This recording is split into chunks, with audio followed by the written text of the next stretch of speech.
दोस्तों, आज की अद्भुत कहानी सुनने के बाद आप अपनी जिंदगी का समय यूं ही गंवाना छोड़ देंगे।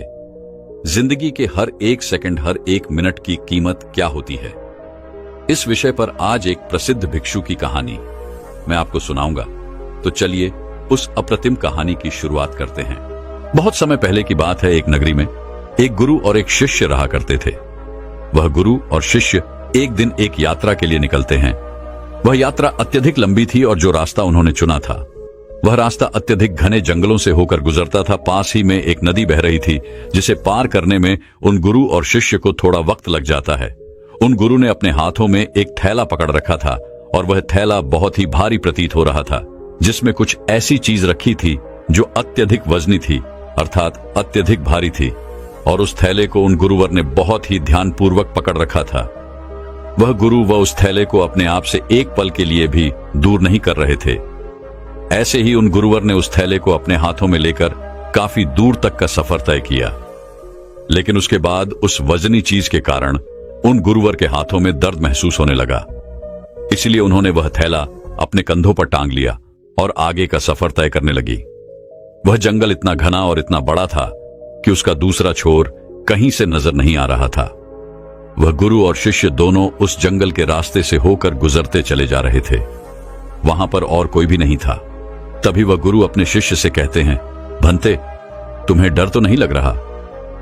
वह शिष्य अपने गुरु की यह बात सुनकर अत्यधिक हैरान हो जाता है और वह बड़ी हैरानी से अपने गुरुवर से कहता है गुरुवर, आप ये क्या कह रहे हैं? हम एक सन्यासी हैं, हमें किस बात का डर? आखिर आप ऐसा क्यों पूछ रहे हैं? पहले तो मैंने आपको यह कभी पूछते नहीं देखा। कहीं आप मेरी परीक्षा तो नहीं ले रहे?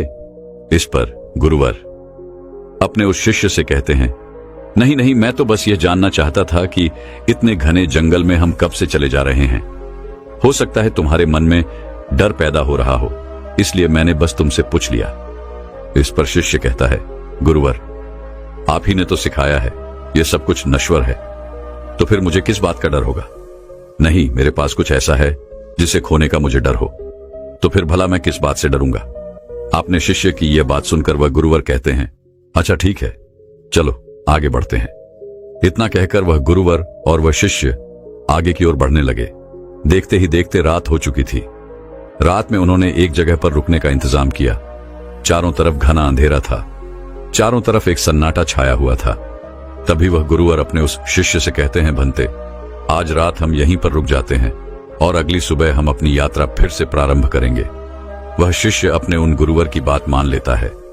कुछ देर बाद वो गुरु अपने शिष्य से कहते हैं, भंते, कहीं तुम्हें भय तो नहीं लग रहा? यह बात सुनकर वह शिष्य एक बार फिर से अपने गुरुवर से कहता है गुरुवर, मुझे किस बात से डर लगेगा? मैंने कोई गलत कार्य नहीं किया और ना ही मेरे पास खोने के लिए कुछ है। आप मेरी चिंता ना करें, मुझे कोई डर नहीं लग रहा। आप चैन से सो जाएं। आखिर हम कल सुबह आगे की यात्रा भी तो पूरी करनी है। इतना कहकर वह गुरु और शिष्य दोनों सो जाते हैं। अगली सुबह सूरज निकलने से ठीक पहले वह दोनों उठकर अपनी यात्रा फिर से प्रारंभ करते हैं और अपने मार्ग में आगे की ओर बढ़ने लगते हैं। जैसे जैसे सुबह हो रही थी वैसे वैसे सूर्य की किरणें भी तेज और तीव्र होती जा रही थी। लेकिन वह गुरु और शिष्य आगे की ओर बढ़ते चले जा रहे थे। देखते ही देखते दोपहर का वक्त हो चुका था और अब उन महात्मा को जोरों की प्यास लग चुकी थी। दोनों ने जैसे तैसे उस घने जंगल को पार किया और उसके बाद जो गांव पड़ता था उसमें जाकर कुछ देर के लिए विश्राम किया। तभी वह गुरु अपने शिष्य से कहते हैं, भंते, मुझे जोरों की प्यास लगी है, मेरे लिए पानी लेकर आओ। इस पर शिष्य दौड़ा दौड़ा गांव के कुएं के पास जाता है। वहां से पानी निकालकर वह अपने गुरुवर को देता है। पानी पीते वक्त वह गुरुवर अपने उस थैले को अपने उस शिष्य को थमा देते हैं। वह थैला अत्यधिक भारी था। शिष्य ने जब उसे अपने हाथों में लिया तो वह यह समझ चुका था कि यह गुरुवर पहले से ही अपने थैले में कुछ ऐसा लिए घूम रहे हैं जिनके कारण इनके मन में कुछ डर उत्पन्न हो रहा है। वह यह सोचने लगा कि उसके गुरुवर उससे कुछ न कुछ छुपा रहे हैं। जरूर कोई बात है। जब उसने उन गुरुवर के थैले में हाथ डाला तो उस थैले में उसे एक सोने की ईंट मिली। उसने सोने की ईंट को निकालकर बाहर फेंक दिया और उसमें पत्थर की एक ईंट भर दी। उन गुरुवर ने पानी पीने के बाद तुरंत ही उस थैले को फिर से अपने हाथों में ले लिया और अपने शिष्य से कहते हैं, जाओ तुम भी पानी पी लो, अब हमें आगे का सफर तय करना है। शिष्य भी पानी पीकर आता है और उसके बाद वे दोनों सफर में आगे की ओर बढ़ चलते हैं। तभी उन्हें एक व्यक्ति मिलता है और वह उन गुरु से कहता है गुरुवर, इस गांव में रहना ठीक नहीं है। इस गांव में अत्यधिक चोर रहते हैं और यहाँ पर बहुत चोरियां होती हैं। यहाँ पर अक्सर लोगों का सामान चोरी हो जाता है। ये सुनकर वह गुरुवर अत्यधिक घबरा जाते हैं और अपने शिष्य से कहते हैं, भंते हैं, हमें यहाँ से जल्दी जल्दी निकलना चाहिए, हमें अपने मार्ग में तेजी से आगे बढ़ना चाहिए। इस पर शिष्य अपने गुरुवर से कहता है गुरुवर, आप निश्चिंत तो हो जाइए, अब हमें किसी भी प्रकार का कोई खतरा नहीं है और ना ही अब आपको डरने की कोई आवश्यकता है। अपने शिष्य के मुख से यह बात सुनकर वह गुरुवर अपने शिष्य से कहते हैं, भंते, तुम इतने विश्वास के साथ ये कैसे कह सकते हो कि अब हमें डरने की कोई आवश्यकता नहीं। इस पर शिष्य अपने गुरु से कहता है गुरुवर, जिस सोने की ईंट के कारण आप घबरा रहे थे, जिसे आपने शुरू से लेकर अब तक ढोया था, जिसका वजन आप लेकर इधर उधर घूम रहे थे, उसे मैंने कब का फेंक दिया है, इसलिए वह खतरा अब टल चुका है। अब वह खतरा हमारा पीछा नहीं कर सकता, इसलिए आप निश्चिंत हो जाइए और अब आपको डरने की भी कोई आवश्यकता नहीं।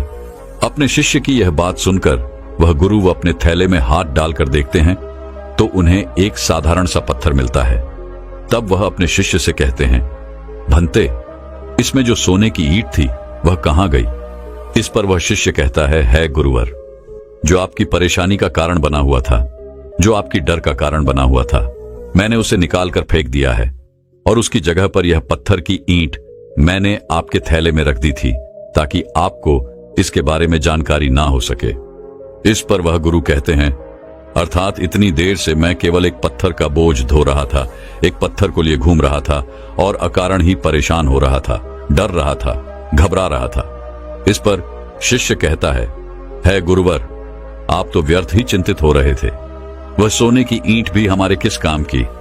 वह तो हमारे लिए नश्वर है, व्यर्थ है, हमारे लिए तो सब एक समान है। इस पर वह गुरु अपने उस शिष्य से कहते हैं, भंते, तुम सही कहते हो, मैं तुम्हारी बात समझ चुका हूं। तुमने एक शिष्य होकर मुझे इतनी अच्छी सीख दी है। मैं तुम्हारी समझदारी से अति प्रसन्न हूं। मुझे खुशी है कि तुम मेरे शिष्य हो। इस पर वह शिष्य कहता है गुरुवर, आप ही ने सिखाया था, भय जैसी कोई चीज नहीं होती।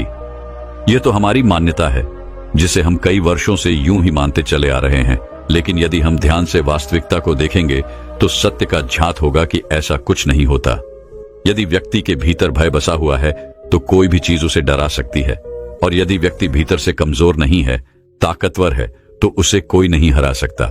जरूरत है तो खुद को यह बताने की कि हम जो कुछ भी सोच रहे हैं, हमारे भीतर जो कुछ भी चल रहा है, ये सब एक कल्पना है और कुछ नहीं, जिसे हम बेवजह ही कई वर्षों से ढो रहे हैं, इसका वजन संभाल रहे हैं। एक बार की बात है, एक बार एक गुरु अपने सभी शिष्यों को उपदेश दे रहे थे। तभी उन सभी शिष्यों में से एक शिष्य अपने गुरु से पूछता है गुरुदेव, क्या ये जरूरी है कि हम समय रहते अपने कार्य को पूरा कर लें? हम उसे बाद में भी तो कर सकते हैं, हम उसे बाद में क्यों नहीं कर सकते? इस पर वह गुरु अपने उस शिष्य से कहते हैं, भंते, समय के साथ अगर तुम हर कार्य को करते हो तो जीवन में तुम्हें उसका वैसा ही लाभ भी मिलेगा और तुम आगे की ओर बढ़ते चले जाओगे। आगे वह गुरुवर अपने उस शिष्य से कहते हैं, समय एक ऐसी चीज है जो कभी किसी के लिए नहीं रुकता, इसलिए समय के साथ अपने कार्य को पूरा कर लेना चाहिए। यदि तुम अपने कार्य को कल पर टालते हो तो क्या तुम जानते हो कल क्या होगा? क्या तुमने कल देखा है? यह कोई नहीं जानता। तुम्हारा आज तुम्हारे पास है, इसलिए इस पर ध्यान दो, क्योंकि यदि यह समय निकल गया तो फिर कभी यह वापस नहीं आएगा। इस पर वो शिष्य कहता है, पर गुरुवर, ऐसा क्यों होता है? हम उस कार्य को बाद भी क्यों नहीं कर सकते? इस पर गुरुवर अपने उस शिष्य से कहते हैं, क्योंकि हर कार्य को करने का एक निश्चित समय होता है।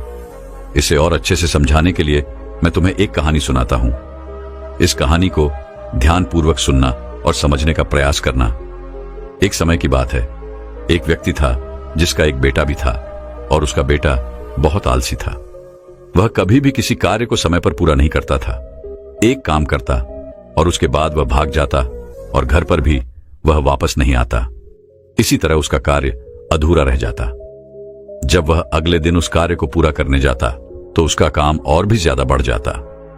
वह किसी भी कार्य को मेहनत और लगन के साथ पूरा नहीं कर पाता था, और यह बात उसके पिता को बहुत अच्छे से पता थी कि उसका बेटा किसी भी कार्य को पूर्ण रूप से नहीं करता, ना ही किसी काम को सही ढंग से करता है। इस कारण वह व्यक्ति अत्यधिक चिंतित रहता। उसे यह समझ नहीं आ रहा था कि अपने बेटे को कैसे समझाए कि हर कार्य को उचित समय पर पूरा कर लेना चाहिए। देखते ही देखते समय बीत गया और वह व्यक्ति बूढ़ा हो चुका था। उसकी आय हो चुकी थी और अब उसे यह चिंता सताने लगी थी कि उसके बेटे को कौन संभालेगा। उसे कौन समझाए कि कैसे कोई कार्य सही समय पर और सही ढंग से करना चाहिए। एक दिन उसने यह तय किया कि वह अपने बेटे से इस विषय पर बात करेगा। उसी दिन शाम को खाने के वक्त वह व्यक्ति अपने बेटे को अपने पास बुलाता है और उसे समझाते हुए कहता है, बेटा, तुम जानते हो हम सब किसान हैं और किसानी करके ही हमारा पेट भरता है और हमारा जीवन भी इसी से चल रहा है। मैं जब तक स्वस्थ था मैंने पूरी लगन और मेहनत के साथ इस कार्य को पूरा किया है, लेकिन अब मैं बूढ़ा हो चुका हूं, मेरी उम्र हो चुकी है। अब मैं तुम्हारा साथ नहीं दे सकता और न जाने कब अब मेरा अंतिम समय भी आ जाए। फिर मेरे बाद इस काम को कौन देखेगा? कौन तुम्हारे परिवार को खिलाएगा, उसका ध्यान रखेगा? इसलिए मैं चाहता हूं कि तुम अभी से अपनी जिम्मेदारियां समझ लो और मेरा सारा कार्यभार आज से तुम संभाल लो। उस व्यक्ति के मुख से ये सारी बातें सुनकर उनका बेटा थोड़ा भावुक हो जाता है। तभी आगे उसका पिता उससे कहता है, तुम्हें अब से अपनी हर जिम्मेदारी को समझना होगा, अपने कर्तव्यों का पालन करना होगा, हर काम को स्वयं से करना होगा, और यदि तुम अपने सभी कार्यों को समय पर पूरा कर लोगे तो निश्चित तौर पर तुम्हें सही और अच्छे फल भी मिलेंगे। इस पर वह लड़का थोड़ा सा क्रोधित होकर अपने पिता से कहता है, पिताजी, आप क्या कहना चाहते हैं? आपको क्या लगता है मैं अपना कोई कार्य पूरा नहीं करता? मैं खेत में जाता हूं, वहां रहता हूं, वहां की देखभाल करता हूं, घर के कामों के लिए भी जगह जगह जाता हूं, तो क्या ये सब कार्य नहीं है? क्या इन सबको कार्य नहीं कहते और क्या इन्हें मैंने बिना मन के ही पूरा किया है?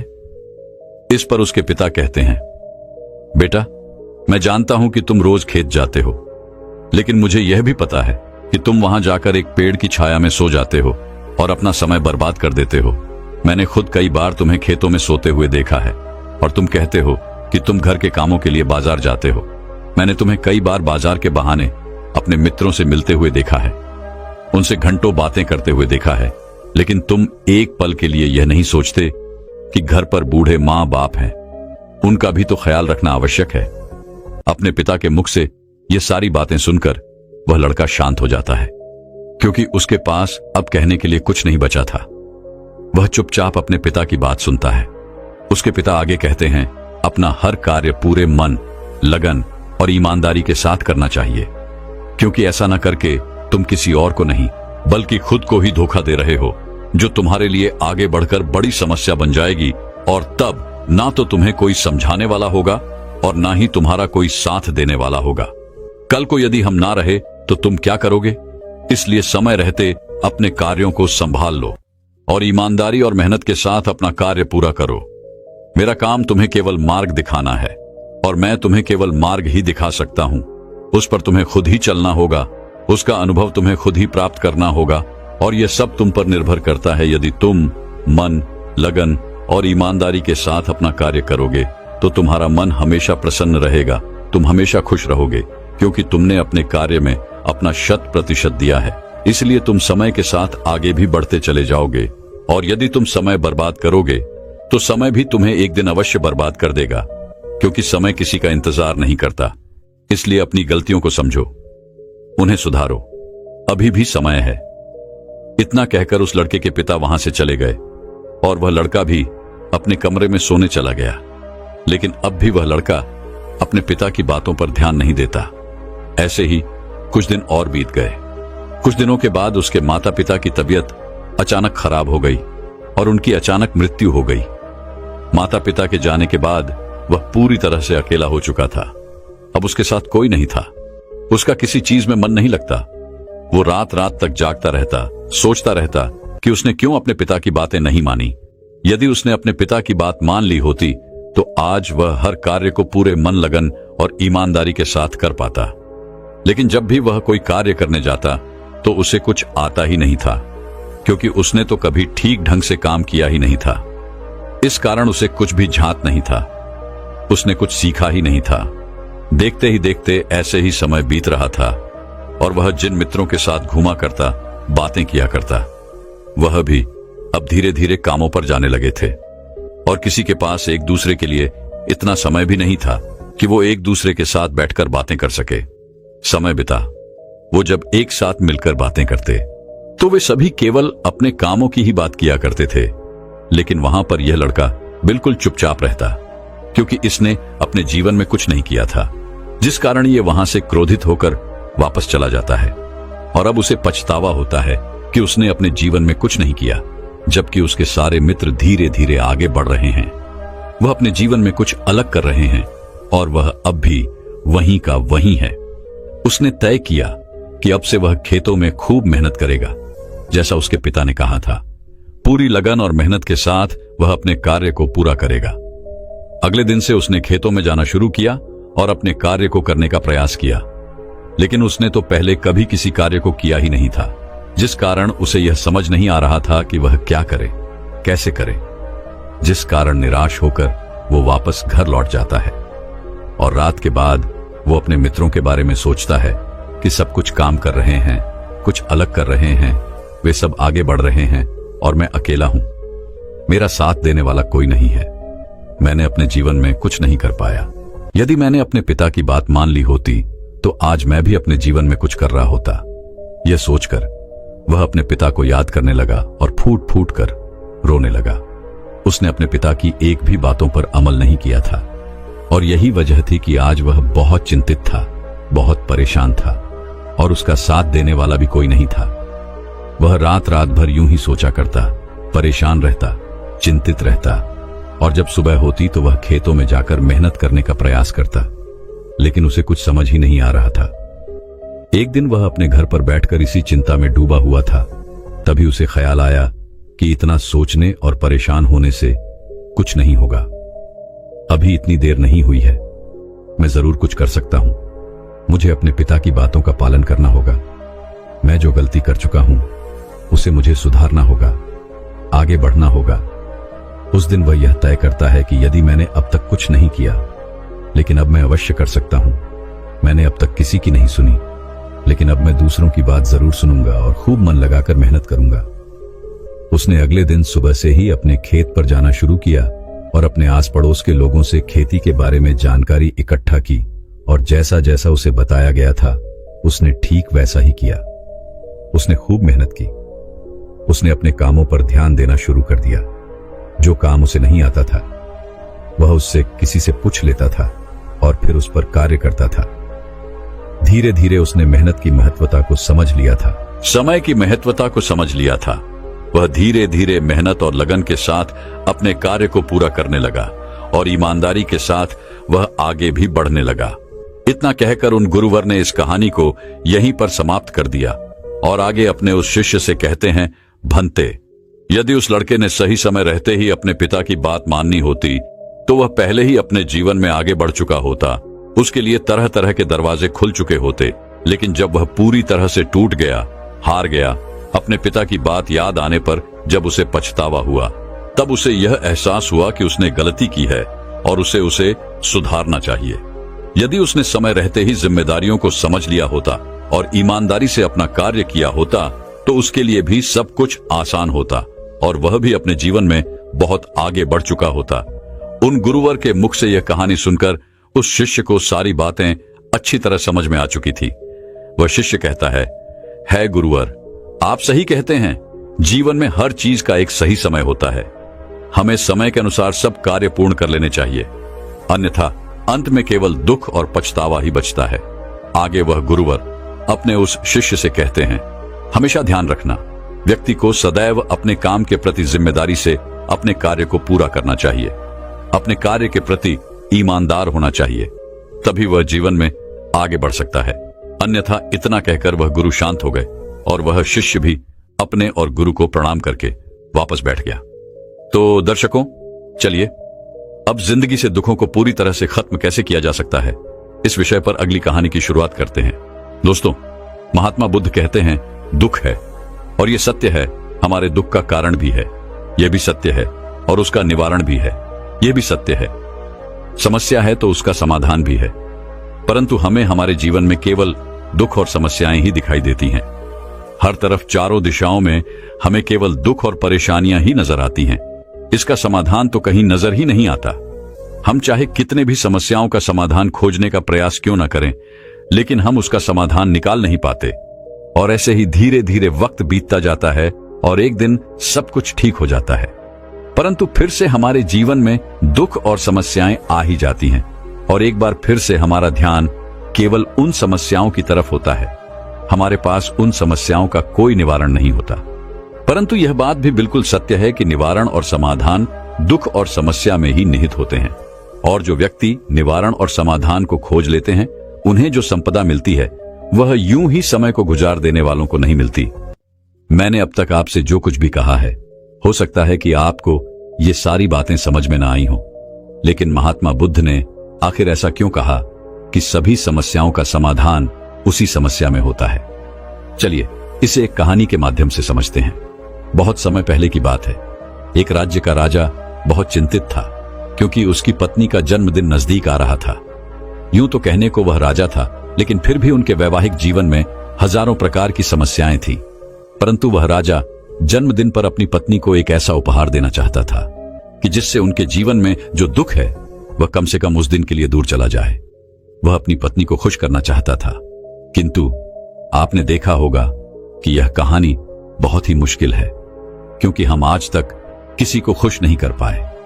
हम चाहे लाख कोशिशें क्यों न कर लें, लेकिन हम कभी किसी को खुश नहीं कर पाते, क्योंकि यह खुशी हमारे पास नहीं है और ना ही सामने वाले के पास है।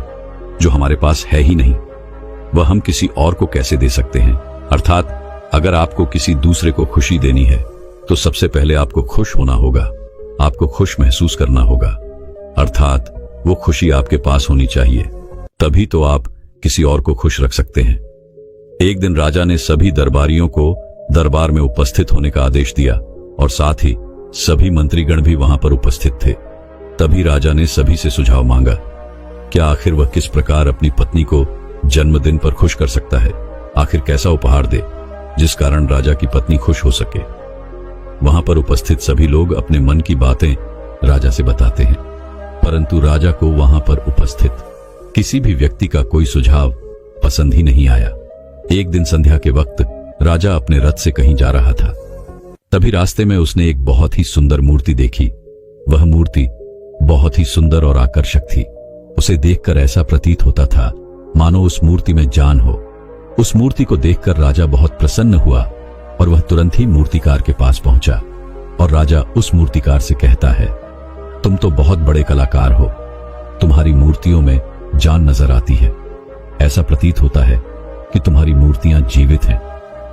हम तुम्हारी इन मूर्तियों को देखकर बहुत प्रसन्न हैं। हम चाहते हैं कि तुम्हारी सारी मूर्तियां हमारे दरबार में शामिल हों। यह सुनकर वह मूर्तिकार बहुत प्रसन्न हुआ, जैसे उसे कोई खजाना मिल गया हो। लेकिन तभी राजा ने उस मूर्तिकार से एक और बात कही, देखो, मैं चाहता हूं कि तुम मेरे दरबार में शामिल हो जाओ, किंतु उससे पहले तुम्हें हमारे लिए हमारी रानी की एक ऐसी मूर्ति बनानी होगी जिसे देखकर वह खुश हो जाए और अपने सारे दुख दर्द भूल जाए, और यदि तुम ऐसा ना कर सके तो मैं तुम्हारा सर धड़ से अलग कर दूंगा। राजा के मुख से यह सुनकर वह मूर्तिकार घबरा गया, उसके पसीने छूट गए।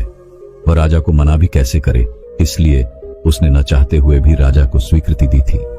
राजा उस मूर्तिकार की बात सुनकर बहुत प्रसन्न हुआ और वापस लौट गया। लेकिन उधर दूसरी तरफ जो मूर्तिकार अब तक बहुत प्रसन्न था, जो अपने मन से मूर्तियां बनाया करता था, जो हमेशा खुश रहता था, अब वह दुखी हो गया था। वह गहरे दुख में चला गया था। वह डर के कारण रानी की मूर्तियां बनाना शुरू करता है, परंतु जो भी मूर्ति वह बनाता था, उस मूर्ति को देखकर ऐसा प्रतीत होता था मानो वह मूर्ति बहुत दुखी है, उसे किसी प्रकार का कोई दुख है। एक के बाद एक उसने कई सारी मूर्तियां बना डाली, परंतु कोई भी मूर्ति ऐसी नहीं थी जिसे देखकर कोई भी खुश हो सके, जिसे देखकर यह प्रतीत हो कि मानो उस मूर्ति में जान है और वह मूर्ति देखकर कोई भी अपना दुख भूल जाए। और ये इस कारण हो रहा था क्योंकि वो मूर्तिकार भीतर से बहुत दुखी था, जो उसकी मूर्तियों के रूप में स्पष्ट नजर आ रहा था। राजा ने उस मूर्तिकार को 1 सप्ताह का समय दिया था, किंतु 4 दिन तो उसने यूं ही बर्बाद कर दिए। अब उसके पास केवल 3 दिन का ही समय बचा था, जिसके बारे में सोच सोचकर उस मूर्तिकार का गला सूखा जा रहा था। डर के कारण अब उसके हाथ पैर भी काम करना बंद कर चुके थे। उसके हाथ से हथौड़ी और छीनी तक नहीं चल रही थी और उसे अपना भविष्य नजर आ रहा था। उसे नजर आ रहा था कि वह राजा उसे मृत्युदंड दे रहा है। उसके बाद उसके परिवार का क्या होगा, उसके परिवार को कौन संभालेगा, यह सोच सोचकर उस मूर्तिकार का मन बैठा जा रहा था। तभी उसने एक योजना बनाई। वह अपने परिवार को साथ लेकर रात ही में गांव छोड़कर चला जाएगा। यह सोचकर वह तुरंत घर लौटा। उसने सारा सामान बांधा, अपनी पत्नी और अपने बच्चों को भी तैयार किया। ऐसे ही घर से निकलने वाला था कि तभी उसने देखा कि राजा के सिपाही वहां पर तैनात थे। यह देखकर वह मूर्तिकार और भी घबरा गया। वह समझ नहीं पा रहा था कि क्या करे। यदि वो यहां से भागने की कोशिश करता है और पकड़ा जाता है तो राजा उसके साथ साथ उसके परिवार को भी मृत्युदंड दे देंगे। वह कुछ समझ नहीं पा रहा था। तभी वह जमीन पर बैठ गया और रोने लगा और अपनी पत्नी से कहता है, अब से तुम्हें ही बच्चों का ख्याल रखना होगा। मेरा और तुम्हारा साथ यहीं तक था, क्योंकि राजा ने जिस प्रकार की मूर्ति का मुझे आदेश दिया है, मैं उस प्रकार की मूर्ति नहीं बना पा रहा, जिस कारण राजा मुझे मृत्युदंड दे देंगे। वह मेरा सर धड़ से अलग कर देंगे और उसके बाद तो तुम्हें मेरे बच्चों का ख्याल रखना होगा। इतना कहकर वह जोर जोर से फूट फूट कर रोने लगा। देखते ही देखते रात बीत गई और अगले दिन सुबह सुबह उस मूर्तिकार के दरवाजे पर एक गुरु दीक्षा मांगने आए। मूर्तिकार ने उन्हें भिक्षा लाकर दी। फिर तो मूर्तिकार बहुत परेशान लग रहा था, जिसे देखकर वह गुरु व उस मूर्तिकार से कहते हैं, बेटा, हमारे जीवन में दुख और सुख तो आते ही रहते हैं। हमारे जीवन में दुख और समस्याएं तो होती ही हैं, किंतु इन सभी दुख और समस्याओं का समाधान और निवारण भी होता है, परंतु हम केवल दुख और समस्याएं ही देखते हैं। उन दुख और समस्याओं के छिपे निवारण और समाधान को हम कभी नहीं देख पाते। यदि तुम ध्यान से देखोगे तो हर समस्या का समाधान है और हर दुख का निवारण भी है। मैं ये अच्छी तरह जानता हूं कि तुम यहां से अपनी पत्नी और बच्चों को लेकर भाग जाना चाहते थे, किंतु ऐसा हो नहीं सका। उस मूर्तिकार ने जब उन गुरु के मुख से यह बात सुनी तो वह उनके चरणों में जा गिरा और हाथ जोड़कर उन गुरु से कहता है, हे गुरुवर, आप ही बताइए मैं क्या करूं। राजा ने मुझे मूर्ति बनाने का आदेश दिया है, किंतु मैं चाहकर भी वह मूर्ति नहीं बना पा रहा, और यदि वह मैंने मूर्ति नहीं बनाई तो राजा मुझे मृत्युदंड दे देंगे और उसके बाद मेरे परिवार का क्या होगा, उनका ख्याल कौन रखेगा। तभी वह गुरु उस मूर्तिकार से कहते हैं, बेटा, आंख बंद कर लेने से कुछ नहीं होने वाला, क्योंकि दुख और समस्याएं तो वहीं की वहीं खड़ी रहती हैं। ध्यान देने और कर्म करने से सब कुछ बदल जाता है। यदि तुम केवल आंखें बंद करके यह सोचोगे कि तुम्हारी समस्याएं चली जाएंगी तो ऐसा कभी नहीं होगा। इतना कहकर उन गुरुओं ने उस मूर्तिकार के कानों में कुछ कहा और उसके बाद वो वहां से चले गए। उनको रुके। वहां से चले जाने के बाद वह मूर्तिकार महल गया, जिसे देखकर राजा उस मूर्तिकार से कहता है, लगता है तुमने समय से पहले ही एक अद्भुत मूर्ति तैयार कर ली है। बताओ वह मूर्ति कहां है, मैं भी उसे देखना चाहता हूं। इस पर वह मूर्तिकार जवाब देते हुए कहता है, महाराज, अभी तक मैंने मूर्ति तैयार नहीं की है, परंतु आपके दिए हुए समय पर मैं अवश्य ही वह अद्भुत मूर्ति तैयार कर लूंगा। लेकिन उससे पहले मेरा एक बार महारानी से मिलना बहुत आवश्यक है, अन्यथा वह अद्भुत मूर्ति तैयार नहीं हो पाएगी और फिर आप चाहें तो मुझे मृत्यु दंड दे सकते हैं। राजा ने उस मूर्तिकार की सारी बातें ध्यानपूर्वक सुनी और उसके बाद राजा ने मूर्तिकार को महारानी से मिलवाया। मूर्तिकार महारानी से मिलने के बाद महारानी से प्रश्न करते हुए कहता है, महारानी जी, किसी भी औरत के जीवन का सबसे बड़ा दुख क्या हो सकता है। इस पर महारानी जवाब देते हुए उस मूर्तिकार से कहती हैं, किसी औरत का मानव बन पाना उसका सबसे बड़ा दुख है। तभी वह मूर्तिकार महारानी से एक और प्रश्न करते हुए कहता है, महारानी जी, किसी औरत के जीवन का सबसे बड़ा सुख क्या है। महारानी उस मूर्तिकार के इस प्रश्न का जवाब देते हुए कहती हैं, किसी भी औरत के जीवन का सबसे बड़ा सुख उसके पति और उसके बच्चों का उसके पास होना है। महारानी के मुख से अपने प्रश्नों का जवाब जानकर मूर्तिकार बहुत प्रसन्न हुआ और उनसे आज्ञा लेकर वह वापस अपने घर लौट आया और अब से रात दिन उस मूर्ति पर काम करने लगा। देखते ही देखते पूरे 3 दिन पूरे हो गए। आखिरकार रानी के जन्म दिवस वाले दिन वह मूर्तिकार उस मूर्ति को लेकर राजमहल पहुंचता है। लेकिन अब राजा के मन में यह बेचैनी थी कि पता नहीं उस मूर्तिकार ने आखिर कैसी मूर्ति बनाई होगी, पता नहीं वह मूर्ति महारानी को पसंद आएगी भी या नहीं। इस प्रकार के कई प्रश्न राजा के मन में चल रहे थे। राजा के मन की बेचैनी लगातार बढ़ती ही, लेकिन उधर दूसरी तरफ राजा को उस मूर्तिकार पर पूर्ण विश्वास भी था, क्योंकि राजा ने पहले ही उस मूर्तिकार के हाथों की कला देखी हुई थी। इसलिए एक तरफ उनके मन में यह भी विचार चल रहे थे कि उस मूर्तिकार ने जरूर ही अद्भुत मूर्ति बनाई होगी। वह मूर्ति सफेद कपड़ों से ढकी हुई थी। तभी राजा ने उस मूर्ति की ओर इशारा करते हुए रानी से कहा, यह आपका जन्म दिवस का तोहफा है, इसे कबूल करें। उसके बाद रानी ने अपने हाथों से उस मूर्ति से वह कपड़ा हटाया और इस मूर्ति को देखते ही रानी की आंखों से आंसू बहने लगे और यह देखकर राजा को ऐसा प्रतीत हुआ कि मानो महारानी को यह मूर्ति पसंद नहीं है। इसलिए राजा ने तुरंत ही क्रोधित होकर अपने सिपाहियों को आदेश दिया और उस मूर्तिकार को बंदी बनवा लिया। लेकिन तभी महारानी राजा से कहती हैं, रुकिए, इस मूर्तिकार ने तो मेरा दुख और सुख एक ही मूर्ति में निकाल दिया है। इस मूर्ति में मेरे पति मेरे साथ है और मेरे हाथ में मेरा बच्चा है। इससे सुंदर मूर्ति मैंने आज तक नहीं देखी। ये बहुत ही लाजवाब है, अद्भुत है। इससे सुंदर तोहफा मेरे लिए और कोई नहीं हो सकता। काश ऐसा मेरे जीवन में वास्तव में हो जाए कि मेरे पति भी मेरे साथ हो और मेरे हाथों में मेरा बच्चा हो। महारानी की ये सारी बातें सुनकर और इस मूर्ति को देखकर राजा को अपनी गलती का एहसास हुआ। राजा अपनी प्रजा और अपने साम्राज्य के देखरेख में इतना व्यस्त रहता था कि वह कभी अपनी पत्नी को समय नहीं दे पाता था, जिस कारण राजा की आंखों से आंसू बहने लगे और दरबार में उपस्थित सभी लोग वह मूर्ति देखकर हैरान थे। आज तक किसी ने भी ऐसी सुंदरता और जीवित मूर्ति नहीं देखी थी जिसमें सुख और दुख एक साथ नजर आ रहे हों। उसके बाद उस राजा ने उस मूर्तिकार को रिहा करवाया और उसे ढेरों इनाम दिए और अपने राज दरबार में जगह भी थी। किंतु उस मूर्तिकार ने इनाम स्वीकार कर लिया, परंतु राज दरबार में उसने जगह नहीं ली और हाथ जोड़कर राजा से कहता है, हे महाराज, मेरी आपसे एक विनती है। आपने मुझे चेतावनी दी थी, यदि मैं ये मूर्ति नहीं बना सका तो आप मुझे मृत्युदंड दे देंगे। किंतु मैं आपसे बस इतना ही कहना चाहता हूं कि हम में से चाहे कोई भी प्राणी क्यों ना हो, सभी के प्राण उतने ही कीमती हैं जितना कि आपका या महारानी के है। इसलिए किसी को भी बिना दोष के दंड नहीं देना चाहिए। मेरी पत्नी ने मुझसे कहा था कि राजा की दोस्ती और दुश्मनी दोनों ही अच्छी नहीं है, इसलिए मुझे आपके राज्य दरबार में कोई स्थान नहीं चाहिए। मैं अपनी छोटी सी दुनिया में बहुत खुश हूं। मैं अपने छोटे से परिवार के साथ बहुत खुश हूं। मैं आज तक जो करता आया हूं मुझे वह पसंद है और मैं अपने पूरे जीवन काल वही करना चाहता हूं। मैं जैसा हूं, जिस हाल में हूं, मुझे बहुत प्रसन्नता है कि मैं आज इतना खुशहाल इंसान हूं। अब मुझे आज्ञा दीजिए। इतना कहकर वह मूर्तिकार वहां से चला गया। दोस्तों, इसी प्रकार हमारे जीवन में भी बहुत बड़े बड़े संकट और दुख आते जाते हैं, किंतु वास्तव में तो ये दुख और संकट हमें कुछ सिखाने के लिए आते हैं। किंतु हम तो केवल उन दुख और समस्याओं को ही देखते रह जाते हैं। हम उनका निवारण खोजने का तनिक भी प्रयास नहीं करते और जब हम दुख के समय क्रोध करते हैं तो हम वास्तविकता में अपना ही नुकसान कर लेते हैं।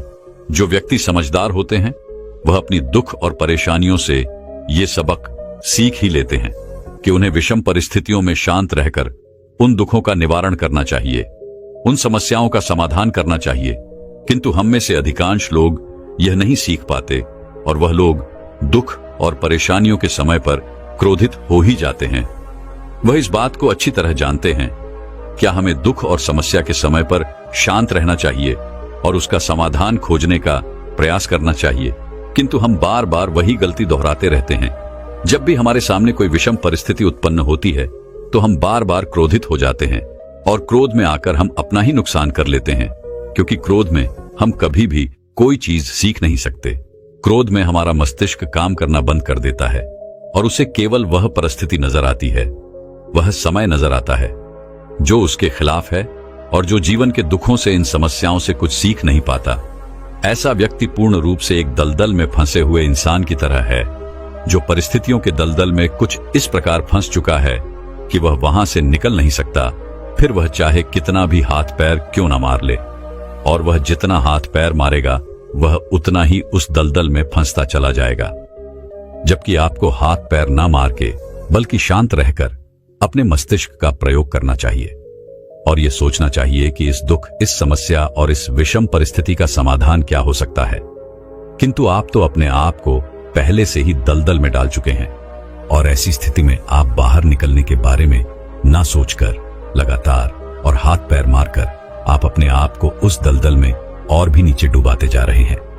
तो ऐसी परिस्थिति में आप भला उस समस्या, उस परिस्थिति का सामना कैसे करेंगे, वहां से बाहर कैसे निकलेंगे?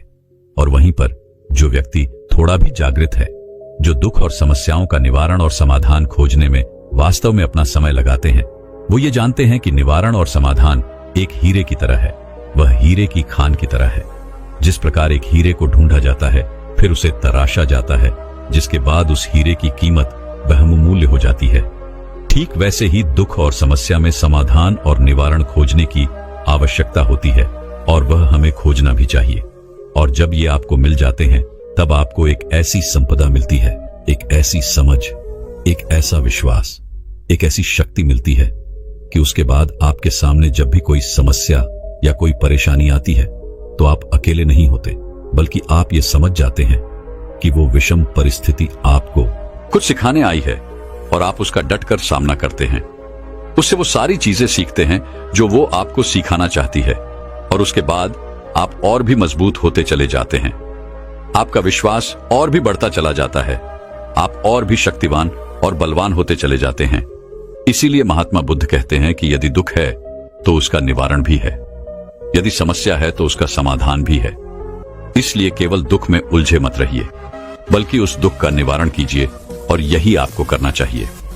केवल हाथ पर हाथ धरे बैठे रहने से या फिर यूं ही समय को गंवाने से आपको कभी भी उसका निवारण नहीं मिलेगा, बल्कि जितना आप उस दुख और समस्या से अपनी जान छुड़ाकर भागने की कोशिश करेंगे, वह उतने ही तीव्रता से आपके पीछे भागेगी और जैसे जैसे समय बीतता जाएगा वह दुख और समस्या और भी विकराल रूप ले लेगी और तब उसका सामना करना और भी मुश्किल हो जाएगा।